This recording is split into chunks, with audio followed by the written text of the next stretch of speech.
Bonjour tout le monde.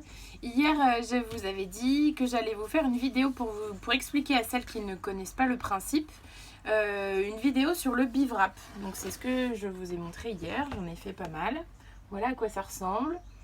En gros, c'est un tissu qui est enduit de cire d'abeille et qui permet de ne plus utiliser de film alimentaire étirable comme on en a parfois à la maison, sauf si on a déjà adopté le bivrac. Donc voilà comment ça se présente. Imaginons par exemple que je veuille mettre mes petites courges là dans mon saladier en verre et les mettre au frigo. Je mets mon bivrac par-dessus et je viens le poser de la même façon qu'un film étirable. Et c'est la chaleur de mes mains en fait qui va permettre à la cire d'adhérer au bocal en verre. Voilà. Donc il faut quelques secondes pour le mettre. Voilà ce que ça donne ensuite.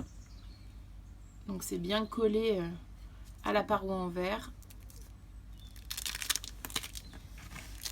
Hop, comme vous pouvez entendre le bruit, on voit bien que c'est collé.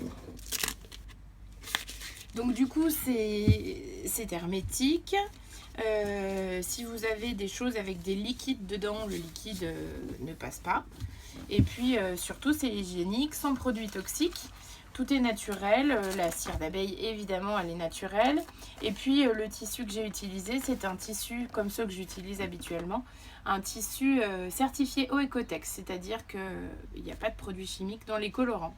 Donc voilà, donc ça permet de réduire un déchet, enfin d'enlever plutôt des déchets de plus à la maison, puisque voilà, plus besoin de film étirable. Donc comme vous le savez, je fais aussi des lingettes lavables, des pochons pour le vrac. Là je suis sur des prototypes de protège-slip lavables. Et puis plein d'autres choses, hein. On peut remplacer, on m'a demandé par exemple des sachets de thé, des filtres à café, etc. Donc voilà, c'est toutes des choses sur lesquelles je travaille en ce moment. Donc voilà, aujourd'hui je vous ai présenté le bivrac.